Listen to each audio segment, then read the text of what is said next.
heading back to his base at RAF Honington after a night out in Bury St Edmunds. Extensive police searches of the area have been carried out, but there are no leads as to where he might be. We're going to be speaking to Corrie's mother in just a moment. First of all, Nick Dixon is in Bury St Edmunds for us this morning.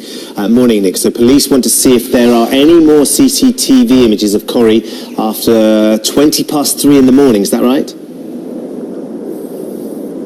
Yeah, about 24 minutes past 3, to be absolutely exact. But, I mean, really, that kind of information for the police would be massively helpful in terms of a breakthrough, because they can certainly account for his whereabouts earlier in the night. He was here in the town with his friends on a night out. He left them in the wee small hours. He went for a bite to eat at his favourite takeaway place just down the street there, a pizza place. And as he was coming back across the street, he was picked up on CCTV cameras just across the road, just coming around past this pub on St Andrew's Street North, just coming around the corner with his takeaway food, just munching as he casually walked along here. He passed a few different people as he moved on to Brent Govil Street as well. He was wearing that distinctive light pink shirt that we've been seeing in the CCTV pictures, the white trousers as well, and the brown Timberland boots. And once he moved onto this street, he kind of disappeared into a doorway, a shop doorway, and went for a sleep for a couple of hours until that crucial 3:24 a.m. when he was last seen moving away from this area on CCTV. Now, beyond that, the police were able to trace and track his mobile phone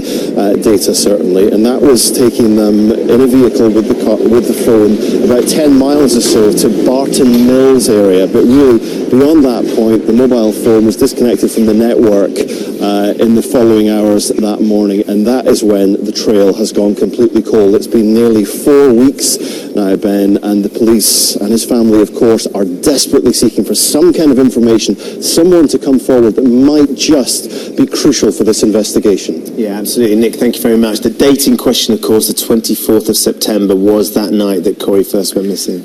It was a Saturday morning, as Nick was saying, 3:24 a.m. It was the last sighting of Corrie McKeag, and his mum joins us now. This is your first national television interview.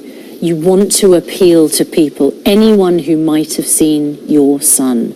What would you say to people who might have the slightest scintilla of information? The report that you've just done is so accurate. It shows where your reporter was just standing. Corrie walks just to the back of shops. It's where deliveries are made. It's a dead end. It doesn't go anywhere. Corrie is quite clearly seen on CCTV walking in the middle of the road and then into this loading bay where vehicles and bins and stuff are. He never gets seen coming back out. There's not one image of Corrie on CCTV in the entire area of Bury that's been captured. It would take an expert months of preparation to be able to evade that, and Corrie wasn't trying to. As you can see on the video you saw, he's just walked down the road. There's been no preparation, there's been no planning. He has just vanished. And as a police officer, I know that doesn't happen, but the police have been fantastic. They've shown me everything that they've been doing, but somebody else must be involved because he's not seen leaving on foot at all. I mean, tell us a little bit about Corrie, because he was a serviceman in the RAF. He loved his job, very close with you. I know your sons and Corrie's brothers are here in the studio as well. Very close family. Was there any reason for any of you to think that maybe he wanted to get away or get away from... I know that would be an easy answer, and I wish it was, because then at least I would think that it's been something that Corrie's chosen to do. There was nothing going on in his life. There was no major event. There was nothing that might cause him to suddenly think at 3 o'clock in the morning after he's had a drink, a week before payday, when he's left his little 7-month-old puppy in his room. He's been sending photographs to friends. He's been in a fantastic mood. He spoke to his brother 4 times, Darrick, on the phone that night, making plans for Darrick coming up last weekend. So, Nicola, you don't think it's deliberate? You don't think this is down to him? This is Absolutely something not. Has happened to him. Yeah. And you must have gone through, in the past few weeks, every single possible outcome that has happened to your son. Do you believe, first and foremost, that he is still alive? Yes, I do. you don't think that there's been some dreadful accident? There are only 3 possibilities. It has been a dreadful accident, perhaps, and this is one of the things I am clinging to. Corrie would go with a stranger in a car. He would ask a stranger for a lift. He would equally pick up hitchhikers. So perhaps somebody has given him a lift to try and get him back to the base, but they've taken him to the wrong place, and they've dropped him off, and they feel bad and they don't want to come forward. But the police don't know where to search, because they've searched the road back to the base, and he's not there. So if it's been an accident, if somebody's taken him to try and help him, to give him a lift up the road, tell us where you dropped him off so that we've got some clue as to where to start searching now. You said there were only 3 things that could have happened. It's either that he's had an accident, that it's something like that by whatever means, and he is unfortunately now dead. But you believe, you have a sense that he is still alive and will be found. Yeah, or he's left voluntarily, but as I said, there has been no preparation whatsoever. There's been no motivating factor to make him go. His life is really going well for him just now. Or he's been taken against his will. I don't want that to sound like I think it's got anything to do with terrorism. I am aware of the Marham incident. It was only 20 miles away, and he's in the armed services. Yeah, he's in the armed services, and the police are not discounting it either. However, there is only one bit of evidence that says it's not terrorism, and that's because nobody has come forward and claimed him. And usually they would have. And they would have by now. Okay. So for that very reason, they're saying, although we wouldn't discount it, it's not an active thing that they're trying to look into.